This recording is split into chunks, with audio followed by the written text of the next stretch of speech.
반가 안녕하세요. 박용덕입니다.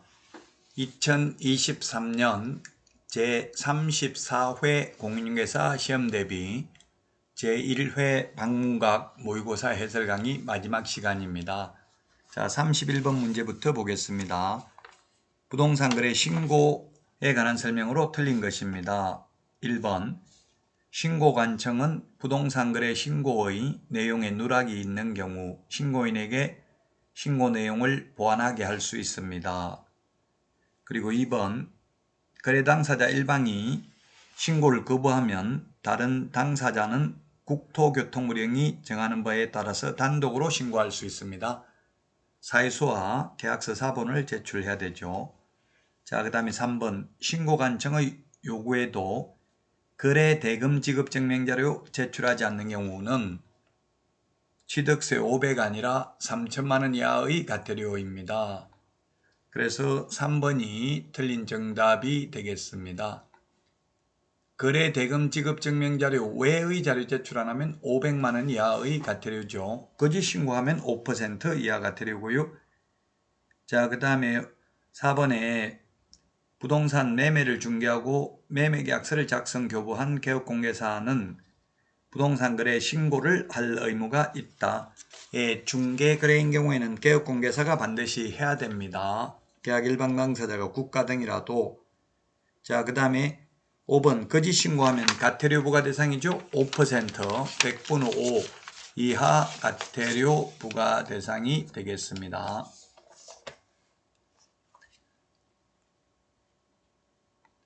다음 문제 보도록 하겠습니다. 32번 문제입니다. 자, 32번 부동산 거래 신고 등에 관한 법률상 외국인 등의 부동산 취득 특례입니다. 외국인 특례. 틀린 것인데 1번 문화재보호법상 지정문화재와 이를 위한 보호물 보호구역 내의 토지를 취득하는 경우 그 효력이 발생하지 않는다. 허가 없으면. 그렇습니다. 우리 암기 프린트 27번에 있죠. 군문자야 군사기지 및 군사시설 보호구역, 문화재보호구역, 자연환경보전법에 의한 생태경관보전지역, 야생생물 특별보호구역에서 허가받지 않으면 효력이 발생하지 않습니다. 자, 그 다음에 2번 계속보유 신고 6개월 이내 해야 되고요. 안 하면 100만 원 이하의 과태료고요. 그 다음에 3번 계약 이외의 원인으로 취득한 경우 6월 이내 신고해야 되고 안 하면 100만 원 이하의 과태료. 그 다음에 4번은 시도지사 허가받는 게 아니라 신고관청, 시장, 군수구청장 허가를 받아야 됩니다. 따라서 4번이 틀린 정답이 되겠습니다. 시도지사가 아니라 시장, 군수구청장, 신고관청이죠. 허가받지 아니한 경우 2년 이하의 전역이나 2천만 원 이하의 벌금입니다. 외국인 특례에 의해서. 자, 그 다음에 5번에 보면은 계약을 원유로 취득한 경우 60일 이내에 신고해야 됩니다. 물론 매매계약은 특례가 적용되지 않기 때문에 30일 이내죠. 교환계약, 증여계약은 우리나라 사람은 신고하지 않는데 외국인은 60일 이내에 신고해야 되고 안 하면 300만 원 이하의 과태료 대상이 되겠습니다. 자, 33번 토지거래 허가에 대해서 틀린 내용입니다. 틀린 내용인데 1번 국토교통부 장관이 허가구역을 지정하려면 국토의 계획 및 이용에 관한 법률에 따른 중앙도시계획위원회 심의를 거쳐야 된다. 네, 시도지사가 지정을 하려면 시도 도시계획위원회 심의를 거쳐야 되죠. 맞습니다. 2번 국토교통부 장관 또는 시도지사는 허가구역으로 지정한 때에는 지체 없이 대통령령으로 정하는 사항을 공고하고 그 공고 내용을 국토교통부 장관은 시도지사를 거쳐서 시장군수구청장에게 통지하고 시도지사는 국토교통부 장관, 시장군수구청장에게 통지해야 됩니다. 3번 통지받은 시장군수구청장은 지체 없이 그 공고 내용을 허가구역을 관할하는 등기소장에게 통지해야 되며 지체 없이 그 사실을 7일 이상 공고하고 15일간 일반이 열람할 수 있도록 해야 되죠. 70주파 이런 말씀을 드렸죠. 그래서 3번이 틀린 정답이 되겠습니다. 70주파 7일 이상 공고하고 15일간 열람할 수 있도록 해야 됩니다. 3번이 틀린 정답이고요. 4번 5일 후에 효력 발생하는 것 여기 한번 있고요. 부동산 거래 신고 등에 관한 법률에 한번 공인중개사법에 자격 취소한 경우 5일 이내 국토부 장관에게 보고하고 다른 시도의사에게 통지해야 된다는 규정이 있습니다. 처음 지정했을 때는 5일 후에 효력이 발생하는데 재지정, 축소, 해제의 경우 즉시 효력 발생합니다.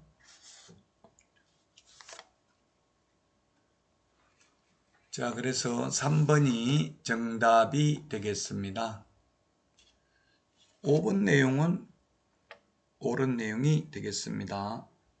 허가구역, 만약 국토부 장관 또는 시도의사는 허가구역의 지정사유가 없어졌다고 인정되거나 관계 시도의사, 시장군수구청장으로부터 허가구역 지정 해제 또는 축소 요청이 이유 있다고 인정되면 지체 없이 허가구역 지정을 해제하거나 일부를 축소할 수 있다가 아니라 하여야 합니다.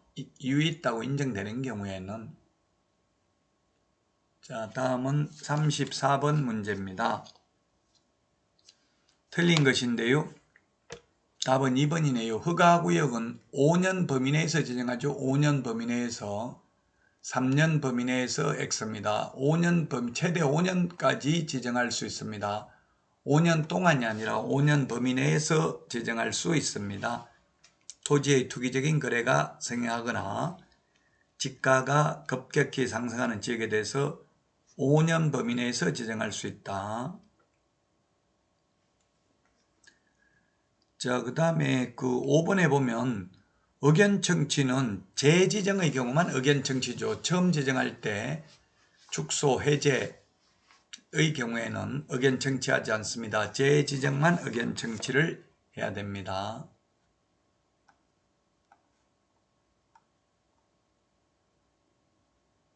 다음은 35번 문제 보겠습니다.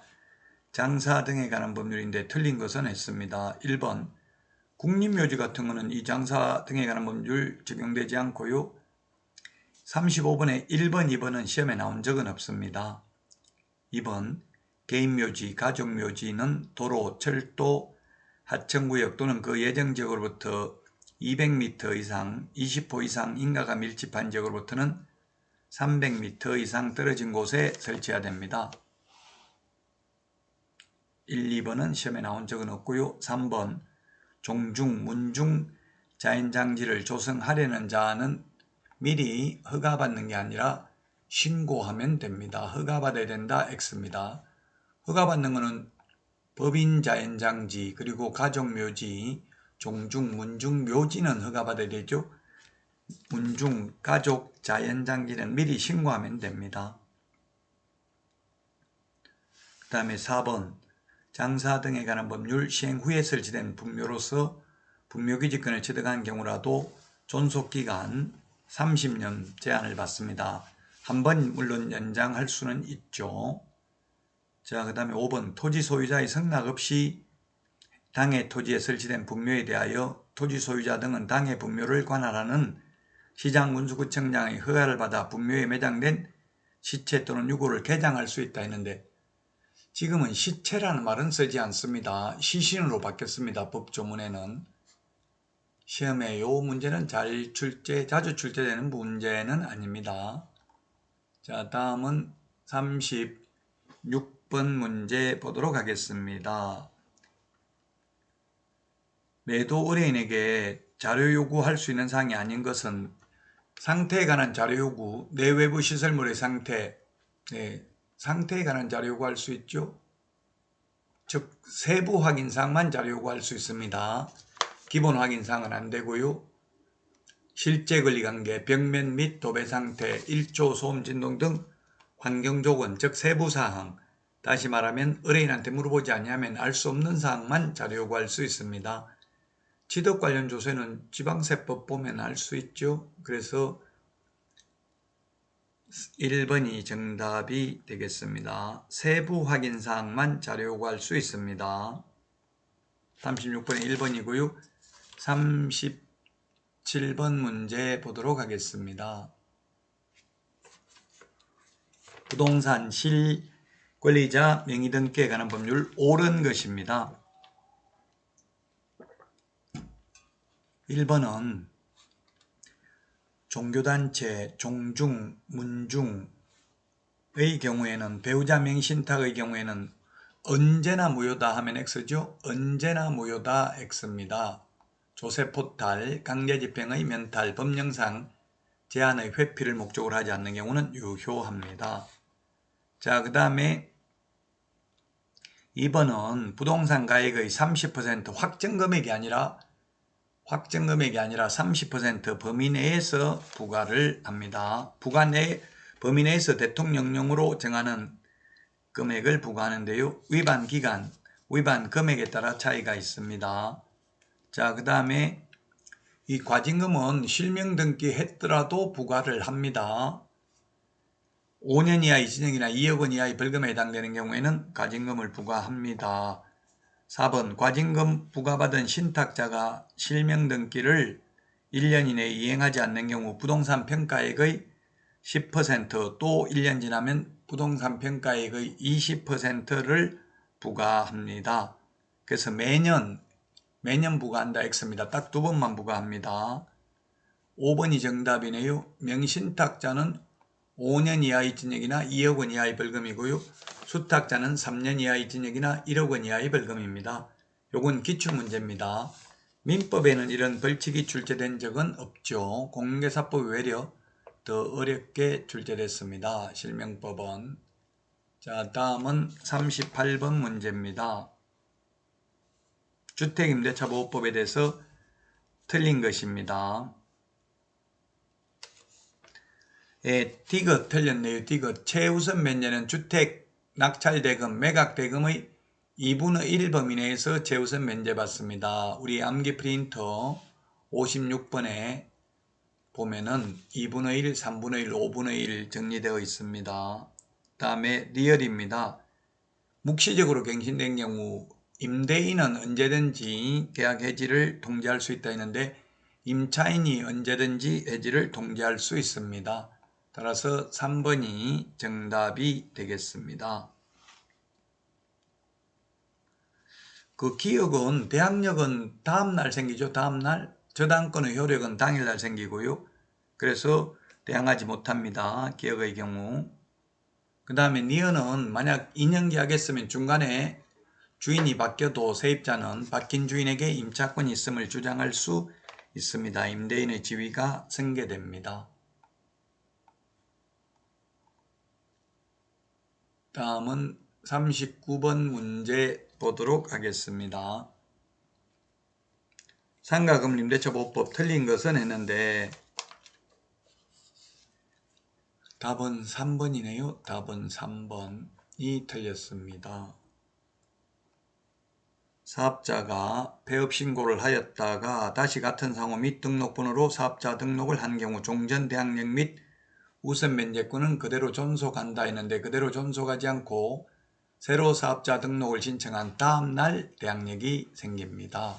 따라서 3번이 틀린 정답이 되겠습니다. 5번은 상가 건물의 일부분을 임차하는 경우에 원칙적으로 사업자 등록 신청서에 그 임차 부분을 표시한 도면을 첨부하여야 한다. 사업자 등록 신청서에 원칙적으로 첨부를 해야 되죠. 일부를 임차한 경우. 자, 40번 문제 보도록 하겠습니다. 매수 신청 대리에 대해서 옳은 것을 모두 고른 것은 했는데 정답은 디귿 하나입니다. 일단 2번입니다. 2번. 정답은 2번이 되겠습니다. 자, 기억은 뭐가 틀리느냐 하면 중개실무교육은 모든 임원 사원 전원이 다 받아야 되지만 경매실무교육 즉 매수 신청 대리 실무 교육은 오직 법인의 경우 대표자만 받습니다. 자, 그 다음에 니은의 중개 실무 교육하고 경매 실무 교육은 별도의 교육이기 때문에 중개업 실무 교육을 받은 후 1년 지나지 않았다 하더라도 매수 신청 대리 실무 교육은 또 받아야 됩니다. 매수 신청 대리 하려면. 그래서 틀렸고, 리얼은 디귿은 맞죠? 원래 등록 취소되면 3년간 결격 사유지만 스스로 폐업을 해서 등록 취소된 경우에는 3년 안 지나도 다시 등록하면 중개사무소 개설 등록했다면 매수 신청 대리인 등록할 수 있습니다. 그 다음에 리얼, 협회가 공제사업을 하고자 하는 때에는 공제규정을 제정하여 국토부 장관 승인받는 게 아니라 법원 행정처장입니다. 공인중개사법에서는 국토교통부 장관이고요. 매수신청대리에서는 법원 행정처장 승인 받아야 됩니다. 여러분들 처음 시험 보셨는데 어떠하셨나요? 시험 난이도가 거의 기출문제 위주인데 처음으로 여러분들이 공부했다면 어려울 수는 있을 것입니다. 그러나 실망하지 마시고요. 신압으로 하다 보시면 시험 보는 날 가슴 벅찬 희열을 느낄 수 있을 것입니다. 더딘 것을 염려 말고 멈출 것을 염려하라고 했죠. 여러분들 끝까지 최선을 다해서 고득점으로 합격하기를 기원하면서 제1회 방문각 모의고사 해설 강의를 모두 마치도록 하겠습니다. 여러분 구독, 좋아요, 알림 설정해 주시면 더욱 감사하겠습니다. 안녕히 계십시오. 안녕.